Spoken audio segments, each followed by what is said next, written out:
The betrayal. The day they kicked me out while I was dying. The chemotherapy pump beeped rhythmically as I rushed into the office that morning.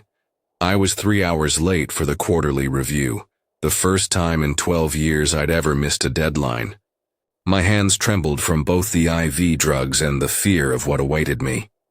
The receptionist's eyes widened when she saw me.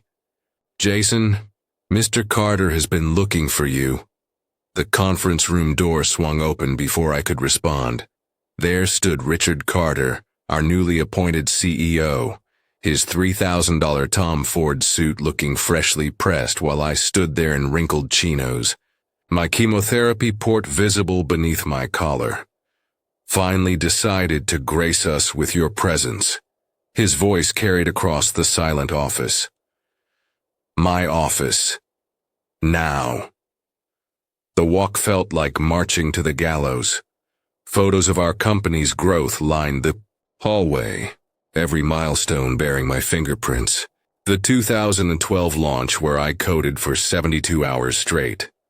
The 2015 expansion where my AI algorithms put us on the map. Now the man who'd bought our startup 6 months ago was about to, effective immediately, your services are no longer required. He slid the termination letter across his mahogany desk without meeting my eyes.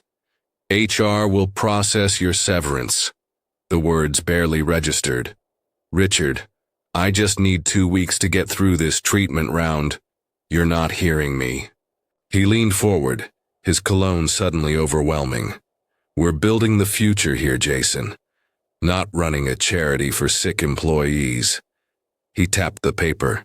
Sign this, and we'll pretend you left with dignity. My wedding band dug into my palm as I clenched my fist. 12 years. Through every all-nighter, every crisis, every sacrifice. I'd missed my daughter's first steps during the 2013 server crash. Now cancer made me disposable. The elevator doors opened to the lobby where my wife, Sarah, waited. She'd insisted on driving me today. One look at my face and her eyes filled with tears. Behind us, Richard's laughter echoed as he joked with his COO. Guess we'll need to fumigate his office. Who knows what diseases he's left. Sarah spun around, but I caught her arm.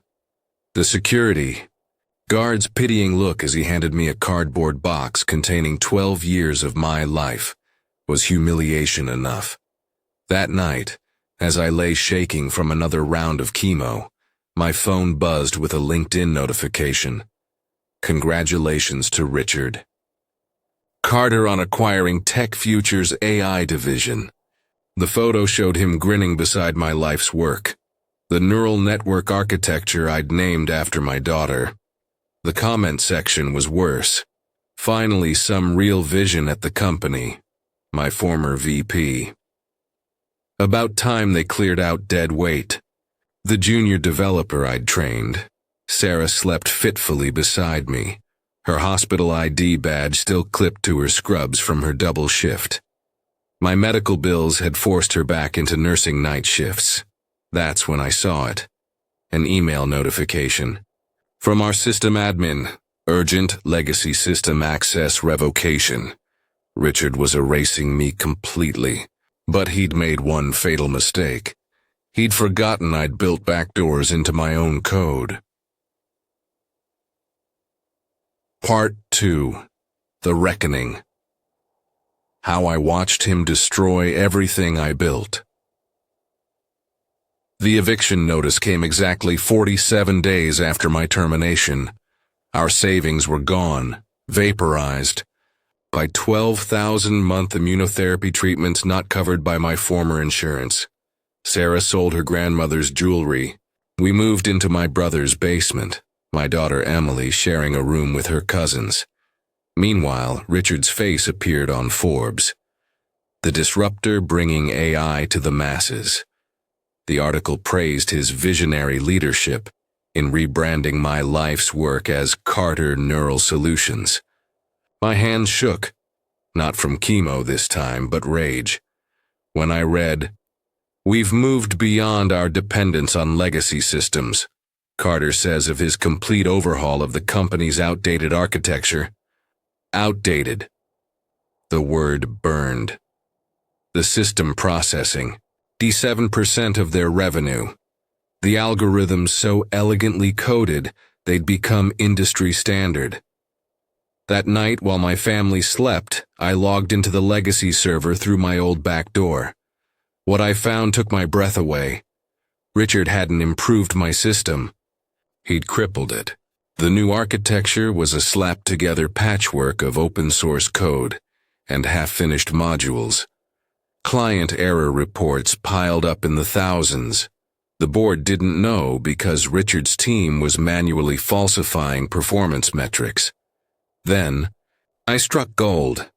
A folder labeled Investor Materials containing doctored financials, revenue projections inflated by 300%, fake client testimonials, even plagiarized white papers. I downloaded everything. Over the next 6 months, as my strength slowly returned, I became Richard's silent shadow. I watched through security cameras as he berated engineers. I read his emails to investors promising non-existent breakthroughs. I even accessed his calendar, noting the emergency board meeting about unexpected system failures. The day everything changed started like any other chemo session. As the nurse hooked up my IV, my phone buzzed with a Bloomberg alert. Carter, AI announces $200 million IPO. The accompanying photo showed Richard shaking hands with Wall Street's biggest sharks. That's when I noticed the date, April 1st, poetic. I spent that night compiling my evidence into a single encrypted file, but this wasn't just about exposing Richard anymore. Because while he'd been playing CEO, I'd been coding. In my brother's damp basement between chemo sessions, I'd built something new, something revolutionary. My fingers hovered over the keyboard. One click would send everything to every board member, investor, and journalist in Richard's contact list. The other would initiate the backup plan I'd been crafting for months. I chose both. Part 3. The Redemption. The email that made a CEO beg for mercy. The St. Regis ballroom glittered with Wall Street's elite. Richard stood on stage, his custom Brioni suit catching the light as he unveiled Carter AI 2.0 to thunderous applause. The 40-foot screen displayed dazzling growth charts.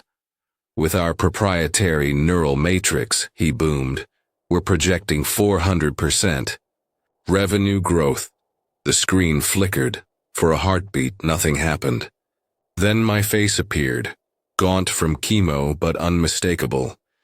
The footage showed Richard in his office that termination day.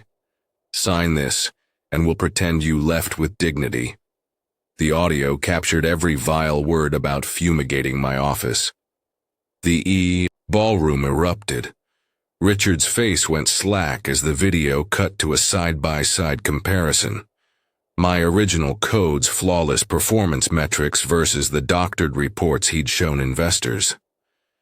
Then came the pièce de résistance, his email to the CFO. Just keep buying time until the IPO. Once we're public, the suckers can deal with the mess. Chaos. Reporters sprinted for the exits. Investors screamed into phones.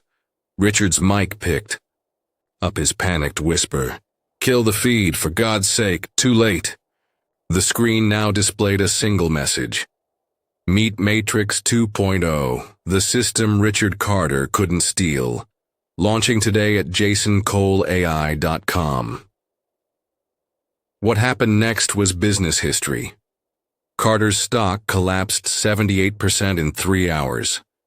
The SEC froze trading. By day's end, every major tech outlet was running my story. Fired AI architect exposes $200 million fraud. Launches competing firm. The emails started pouring in, former colleagues, industry leaders, even the White House CTO. But one message stood out, from Richard Carter. Subject, please, Jason, name your price. I'm finished unless I didn't respond. Not when his wife called. Sarah begging for help. Not when his lawyers offered settlements. Because that same week, as I stood in my new company's headquarters, the top 2 floors of Richard's old building, the final piece arrived. FDA approval for my experimental cancer. Treatment developed using my AI's medical research module. The press called it a storybook ending. They were wrong. This wasn't an ending. As I type this, my team is preparing Matrix 3.0. Richard? The last I heard, he's selling used office equipment in New Jersey. Some lessons stay with you. Loyalty means nothing without leverage. Silence isn't surrender. And sometimes the best revenge is simply outliving your enemies in every possible way.